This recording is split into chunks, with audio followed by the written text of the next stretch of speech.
Ethan Whitmore never believed in fate. A civil engineer by trade and a man of numbers, logic, and plans, he always thought life was just a sequence of decisions. Build the foundation right, and the rest would hold. That was his motto at work and in his marriage. For 10 years, he'd built a quiet life with his wife, Claire. A suburban home with navy shutters, a dog named Chester, weekend brunches, and wine nights on the deck. They were the couple others admired. Claire was beautiful in a classic way, graceful, with an easy laugh and a touch that still gave him pause. She ran a small interior design business from home, and from the outside, they were perfectly synced. But real cracks, Ethan knew, don't show until pressure is applied. It happened on a rainy Tuesday afternoon. Ethan had left work early after a bridge site inspection was canceled due to the weather. He decided not to text Claire, imagining surprising her with coffee from her favorite bakery and spending a cozy afternoon together. As he pulled into the driveway, he noticed another car parked down the street, a sleek, black BMW he didn't recognize. Odd, but not enough to raise suspicion. He entered quietly. The house was dim except for a low golden glow coming from the den. He walked in slowly, holding the coffees, smiling already at her likely surprise. Then he stopped. There on the couch, Claire sat laughing softly, her hand resting on a man's thigh. Not in the casual way friends touched. The man, younger, clean-shaven, charming in the way of men who knew their effect, leaned in close. Their knees touched. Her eyes sparkled in a way Ethan hadn't seen in years. And then the man kissed her. It wasn't passionate or wild. It was worse. It was familiar, intimate, practiced. Ethan didn't drop the coffees. He didn't say a word. He stepped back silently, his shoes making no sound on the hardwood. He walked out the door as if he had never been there. He drove a few blocks away and parked, hands gripping the steering wheel. His heart thundered in his chest, but not with grief. Not yet. It was clarity, cold and sharp. That kiss told him everything he needed to know. This wasn't new. This was something that had happened before. Something she had chosen. And now he would choose. Ethan didn't confront Claire. That night, he came home at his usual time, placed a soap coat on the hook, and greeted her with a kiss on the cheek. She smiled, as if nothing had happened.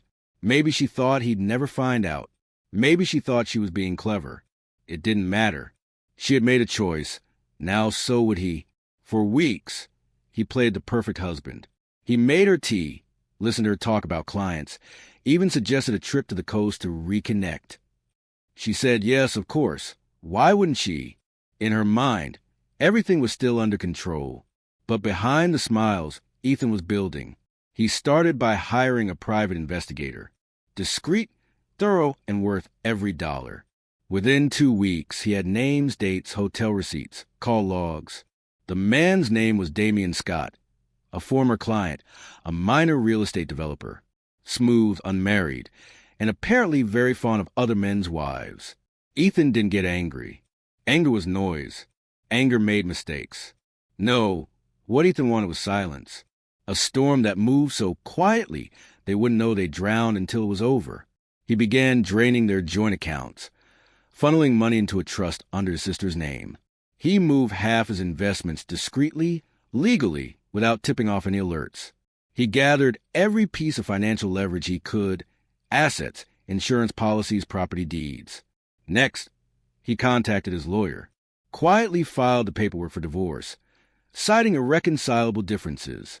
The lawyer, a sharp and discreet woman named Linda, raised an eyebrow. "She doesn't know yet?" she asked. "She will," Ethan replied, "when it's time." It was their anniversary. Claire had planned a small dinner at home, candles, her signature lamb roast, red wine. She wore the dress he once said made her look like a painting. Ethan handed her a box. Inside was a set of legal documents, divorce filings, property division, financial disclosures. Her smile froze. "What is this?" she asked, voice brittle. He poured himself a glass of wine and sat down across from her. "It's a clean break," he said. "I've already moved the funds. The house is in my name. I'm giving it to you. I don't want it. I've taken care of everything. You'll be comfortable." She blinked rapidly. "Why are you doing this?" "I saw you, Claire. he said simply. 3 weeks ago, on the couch. Her lips parted slightly. Her voice dropped. Ethan, I can explain. No, you can't, and you won't, because I don't care anymore.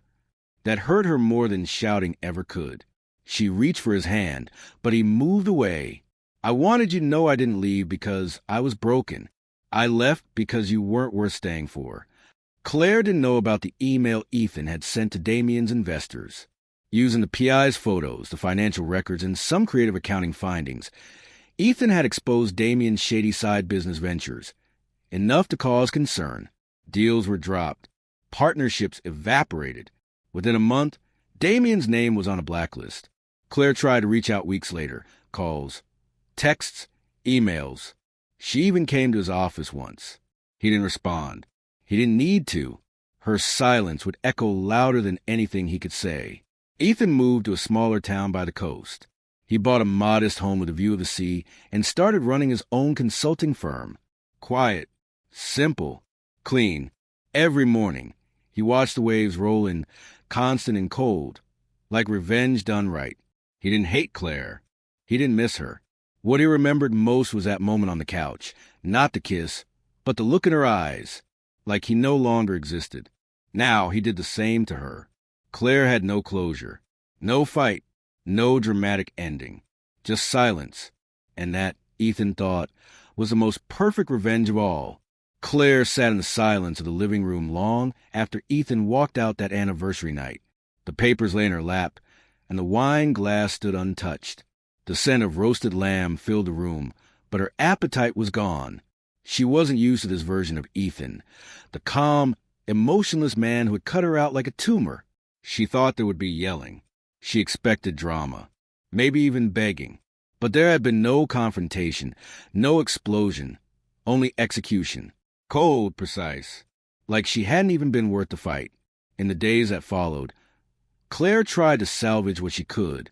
She contacted mutual friends, tried to find someone who might have heard from Ethan. No one had. He'd ghosted the entire city, left only polite legal language behind. She called Damien. He answered once, distracted and bitter. I'm not your problem anymore, Claire, he said, voice hard. In fact, you were the problem. Click. She would learn a week later that Damien was under investigation for financial misconduct, and several of his developments were frozen due to anonymous whistleblower complaints.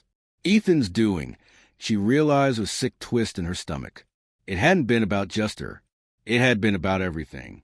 Ethan had destroyed the entire illusion.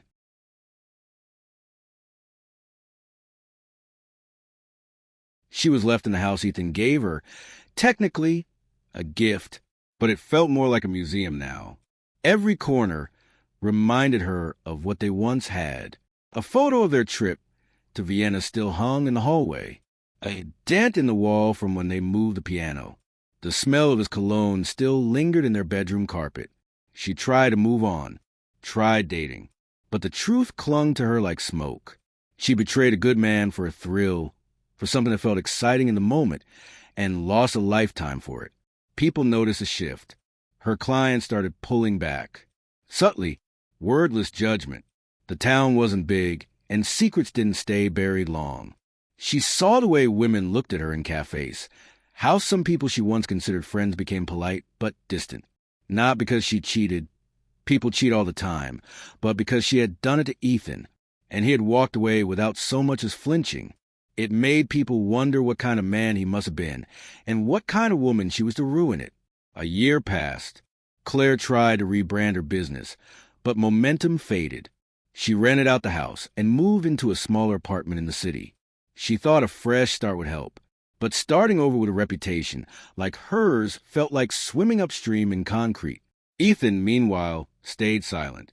He had built a life that required no announcement. Occasionally, she'd hear rumors. He was living near the coast, had started his own firm, and was seeing someone new. She hated herself for being curious. She told herself she didn't care. But her nights told a different story. Sometimes she thought about texting him, just once, to say sorry, to say she never meant to hurt him. But she never did, because she knew even if he read it, he would never respond. He had made her invisible, and it worked. Ethan never hated her. That was the part that might surprise people, if he'd ever told them. Hatred requires energy, and he had none left for her. What he had was resolve, sharpened over years of loyalty, of being the man who always tried, always showed up, and when she stopped showing up for him, he simply walked away. He didn't seek out new love right away. For a long time, he focused on building. His consulting firm thrived in the quiet coastal town. He hired a small team, gave back to the community, and grew into a man with quiet purpose. Eventually, he met someone, a woman named Harper, who loved books and silence and long walks without needing to fill them with words. She never asked about his past. She only ever asked what he wanted now. Ethan told her the truth. Peace, he said. And with her, he found it. Years later, Claire would still check his name online sometimes. She'd see him at company award ceremonies, in interviews, sometimes smiling with that new woman beside him. He looked older, yes, but lighter, as if losing her had been a kind of relief. She, on the other hand, aged with regret, not because Ethan destroyed her, but because he didn't bother to. And somehow, that made her loss complete. 3 years later, Claire stood outside a bookstore in a coastal town she'd never been to before. She was passing through for a client consultation. Her business had recovered somewhat, though never to what it once was. The sign above the bookstore caught her attention not because of the name, the Quiet Harbor, but because of the name listed on the community board in the window. Guest speaker, Ethan Whitmore, designing stability, building foundations at last. She stared for a long time. She hadn't seen his name in years, not outside of Google searches and whispered rumors. Her fingers tightened around her coffee. Something inside her stirred, a tug of old hope, the need to say something, to explain, to ask him if he ever missed her, if he remembered who they were before everything collapsed. She stepped closer to the door. Her reflection stared back at her from the glass. Older, sharper, a woman carved by her choices. Inside, Ethan stood at a table, signing books. His posture was relaxed. His suit was simple. He was laughing softly with an older woman beside him. Harper, no doubt. He looked at peace, truly at peace. And for the first time in her life, Claire understood what it meant to be too late. She didn't go inside. She turned around, walked back to her car, and drove away with tears drying on her cheeks. Not from heartbreak, but from the weight of a truth she had buried too long. That sometimes the coldest revenge isn't destruction, it's disappearance. And Ethan had disappeared from her world so completely, so quietly, that all she could do was mourn someone who still walked the earth, but would never, ever look back. The storm was over, but the silence remained.